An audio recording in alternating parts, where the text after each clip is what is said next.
evening, afternoon, morning, whatever time zone it is that you are in. Today, we're going to talk about one of my favorite production companies in the United States, and a very specific creation that they've put out into the atmosphere.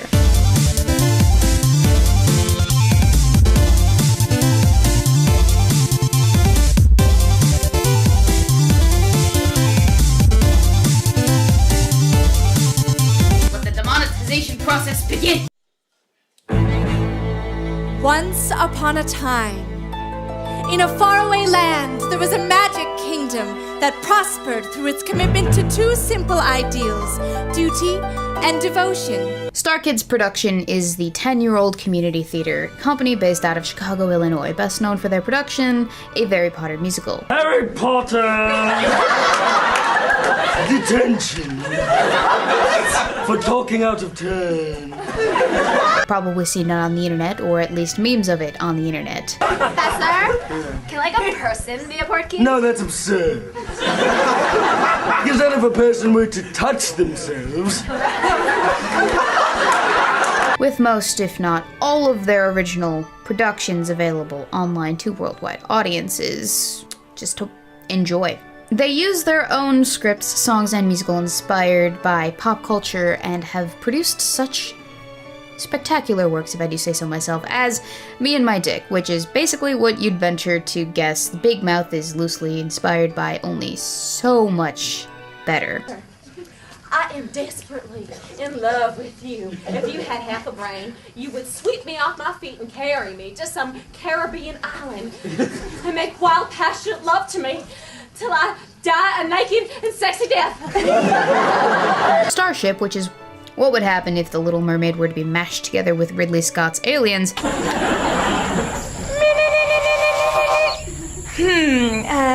Contains copious amounts of oxygen, but I think I should be okay. I will now remove my helmet. And Holy Musical Batman, which is one giant reference to Adam West's 1960s version of Batman and tells the story of how Batman got his sidekick. Some of us superheroes like having secret identities. Clark Kent! Who's that? I don't even know who that is. Oh, that's funny. Because it's you. Prove it. Okay, I will. Oh. Today, we will be talking about their 2013 production entitled Twisted, The Untold Story of a Royal Vizier. If you enjoy the level of absurdist, self-aware humor displayed in most Monty Python productions, I'd venture to guess you'd enjoy this musical and all other Star Kid productions. Oh, just the 5-minute one. Fine. Thank you.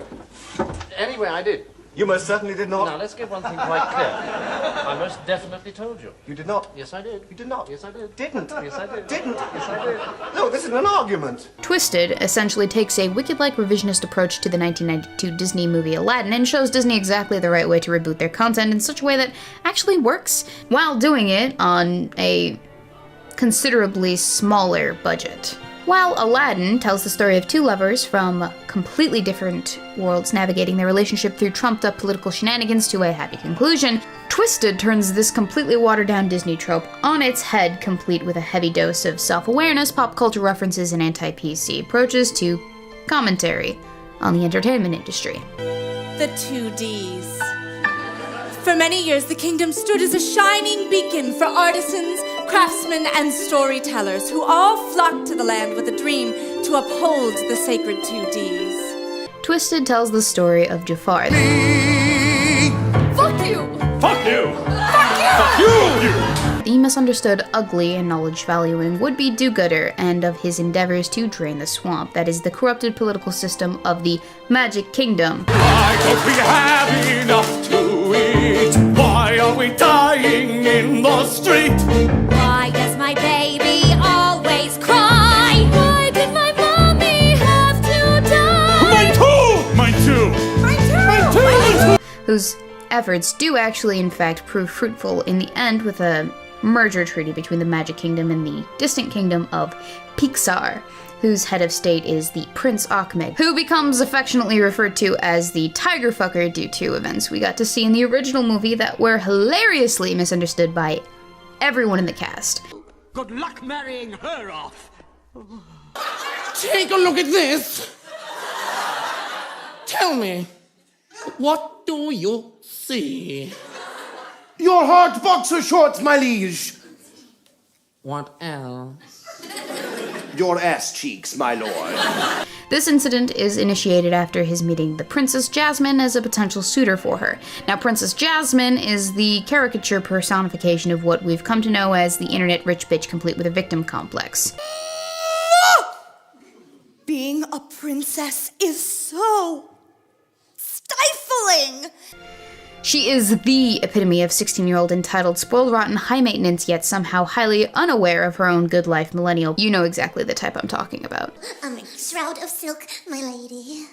I can't wear this! Did you know they make these things in sweatshops? Where have you been? Spinning silk in your private sweatshop, mistress. You actually work in one of those? Yes. That's supporting a corrupt system. You're a part of the problem. Whose Tinder profile, if it actually existed, would read middle-class teenager with high levels of angst seeking 30-year-old male figure with no prospects and loose morals. Which, funnily enough, exactly fits the description of one street rat named Aladdin, the 33-year-old degenerate self- and sex-obsessed man-baby, who looks like a younger version of Willem Dafoe, circa 2002 Spider-Man 1, Act 2, with the better teeth and perhaps maybe a less scary voice. Then we have our honorable mentions. The captain of the guard, a severe personality, deep-voiced and overly dramatic captain of the guard who thinks he's working under an absolute moron. Abdul, you're alive? I thought you choked on shit. Did we get the loaf of bread back? Oh no, I'm sorry, the thief got away with... Yes. Yes, Abdul, we got the bread back. Praise Allah.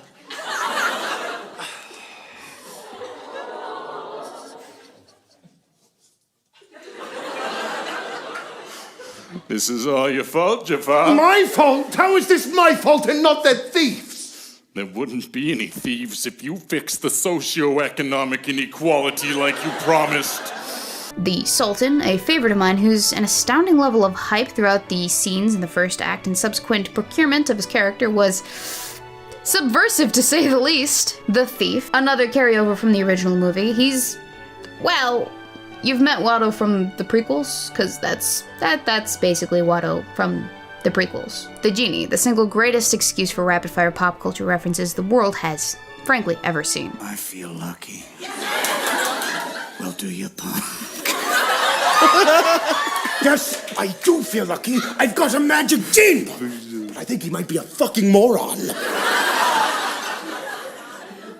Hey, don't look at me like I'm frickin' Frankenstein. Give your father a hug. Oh, Scott. Come on, Scott.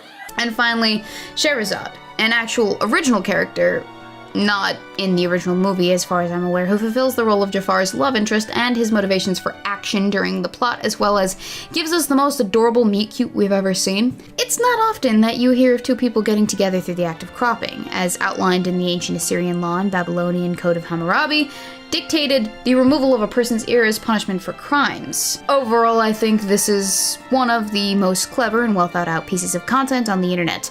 I rather enjoy the astute combination of original shit show and inspired commentary about the phenomenon of the story is never quite the same between individuals who tell it. I will say this, if you're not a fan of stupid jokes and or overacting in certain areas, you're not going to love it as much. But if you hate Disney, this is just the right sort of revenge. If you love Disney, this is also just the right sort of adultified, wholesome content that you need. From the references... Pardon me, ma'am!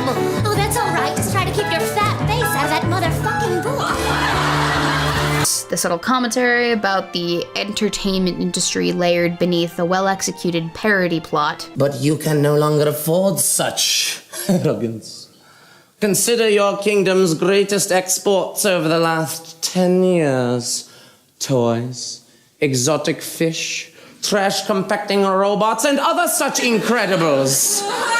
All produced not by your kingdom, But my man... Yes, you produce the goods and we distribute them. You take the credit for them. No, we share the credit. Well, perhaps we don't want to share the credit any longer. To the jokes and funny lines. So you think you're better than me just because you can read? Well, get out of my bookstore.